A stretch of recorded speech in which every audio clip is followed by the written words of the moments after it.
Why are you disrespecting me, bruv? My mistake, original gangster. No, this cannot be forgiven. Now empty the compartments of your pantaloons. For what purpose? And discard of your footwear as well. For what purpose? In fact, I am equipped to... For what purpose? No, but actually though, like why are we already having a dev talk and a balance patch? Before I say anything else in this video, usually the gameplay in the background is not a focal point at all. It's literally just whatever. And this time, this one time only, I would like to make it a slight focal point. As you're gonna tell in this video that there's a Captain America on the other team, and I don't really peel at all. I'll be the first to admit I do not peel for him, and I just want to know if I'm tripping or not, because what you're also gonna realize is that their whole backline is consistently in fear. Now, is that my job as Mr. Fantastic? Not necessarily, but you're gonna tell that I'd be getting picks back there. Doesn't really matter. Just let me know if I was tripping or not, or if my team was getting 1v5 by Captain America, and that's crazy. Anyways, back to the balance patch. For like, really, bruh? We're already nerfing dive, bro. Dive be meta for 2 weeks. Oh, boo! This guy stinks. Bucky be good for 3 months straight. Yeah, let's go. Yeah, like, come on, bro. Really, bro. This is the most fun I've had in Marvel Rivals in a long time. Since probably like early season 1, season 0, if I had to say. And the reason I say this is because I'm the players advantaging from it. I'm gonna be honest. Now, people in my comments on my last video informed me that they made it where final elims are more important for, you know, gaining RR, which, you know, obviously puts supports and tank players in a disadvantage. So do I think that should be changed? 100%, because it's not fair, right? That's cool. But like, come on, like y'all couldn't let dive be good for a little longer. Like not any longer dive could be good, bro. Really? Bro. So, you know, I already said this, but in this video, we're gonna go over the dev talk and what I think it means. This is all my opinion, by the way. And because I feel like the way this is worded, it's gonna make or break this season because of really just one line in specific, but we're gonna go over everything. So yeah, let's get into that. So to start off the dev talk, they basically talk about their balance philosophy and how it changed from last seasons to this season, right? So last season, you know, all the previous ones, they basically said that they were focused on changing abilities and ultimates and stuff, you know, that make this like the game seem less like, you know, structured. You know, buffing ultimates, nerfing ultimates, buffing abilities, nerfing abilities, making it more fair, making it less chaotic, making it seem more strategy based. But this season, however, they focus basically primarily on increasing like the pace of the game and making it more offensive and like fast paced, right? So when you say this out loud, what role do you think benefits the most, and what archetype do you think benefits the most? It's pretty obvious, right? DPS are going to focus or going to be like benefited the most, and in turn the archetype that, you know, focuses on DPS, brawl, and dive, but more specifically dive in this case, is going to be the most buffed. And who's going to, you know, get hindered the most, get nerfed the most? That's going to be supports. So basically they're saying that it's kind of a problem that supports, you know, had a lot of pressure on them, and, you know, they want to increase their threatening capabilities. That's basically what it firstly says. So it says that they're going to increase the threat levels of strategists and nerf a bit of the prominent dives like Captain America and Spider-Man. Now, Captain America, go nerf his survivability all you want, bro. He lives way too long. But Spider-Man, though, Spider-Man is just too fun to nerf, bro. Like, that's not crazy to say. And also, depending on how they nerf, it could kill the character, but that's a video for another day. But yeah, that's basically what the first part of this says. The second part is talking about the competitive performance points, and I already touched on this a little earlier in the video, so I'll basically just re-sum it up. Allegedly, they changed it where final kills count for more points.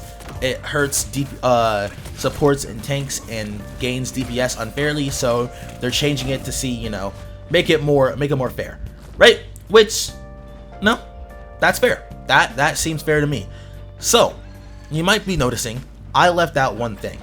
The one thing I left out was the last paragraph before competitive performance points. and it said, since this is a mid-season balance adjustment, we aim to be cautious, keeping changes minimal to enhance the experience of certain heroes, without drastically altering the overall meta. Basically, this is kind of the make or break of the patch, because depending on what they do here, I feel like if the meta gets changed too much, it's not gonna be fun. Because the reason it's not gonna be fun and not gonna be good is because it's not gonna be a new meta. It's just gonna be going back to the old meta pre-season 2, which in my opinion was one of the worst metas. I did not enjoy it at all, right? So let's think about it. Supports, they want to increase their threat levels. Is this a good thing or a bad thing? I would argue that it's bad, because like the supports aren't supposed to be threatening exactly, or at least not all of them, right? Adam Warlock, Mantis, if you want to increase their threat levels, go ahead. If you want to increase Cloak's damage by 10 tick, hell no. If you want to increase Dagger's damage by 10 damage, hell no, right? These things just aren't going to be fun to play against, especially when their characters already have major survivability. Now, support players or strategists might, disagree that supports shouldn't be more threatening, but when you really look at their kits, supports, they're meant to support, right? And I think increasing the threat levels is not a smart idea, especially because most supports have survivability or CC or a mix of both. For example, Adam Warlock, Soul Bond, great CC, or not great CC, great survivability, no CC, no mobility, but he he has high threat level, he does damage. Cloak and Dagger on the other hand has survivability with Cloak Bubble, invulnerability, has damage with Cloak, not great damage, but decent damage, but once again, no CC. Now you take characters like Luna and Mantis. They don't have movement, they don't have great survivability, but the CC they have is their survivability. They have their sleeps, they have their freezes. Also, CC means crowd control. I don't really know why they call it crowd control when, it's usually used for like stuns and shit, but whatever, it doesn't really matter. Basically, okay, I start rambling on a whole bunch of not important things, but basically what I want to wrap this video up with is that I think they should not be focusing on buffing supports threat level while also nerfing divers. I think nerfing divers is fine because that makes the divers have to work harder. I think buffing supports is fine because that makes the diver meta less, obnoxious to deal with. But doing it both at the same time, that's not going to be a good idea. Like, for example, if they buffed strategist survivability, for example, Cloak has lower cooldown on her invulnerability ability. I think that would be a good nerf along with the diver side nerf. Now, if they gave Cloak 10 more damage a second, that's going to be terrible. You know why? Let's say I'm on Magic, right? And I just kill their opposing Luna Snow, right? I get a cool little combo. I come in unexpected. I deserve the kill. I get the kill on the Luna Snow. Now I don't have my dash. I don't have my right click.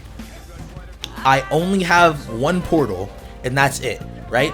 So let's say I use the first portal to just get close to the Cloak and Dagger, right? Well, here's the thing. Cloak and Dagger can basically out-heal Magic's melee primaries with just their bubble. So imagine a Cloak and Dagger, a Cloak and Dagger uses her bubble on the ground, swaps in the Cloak, and then I just lose 1v1 to a Cloak and Dagger as Magic.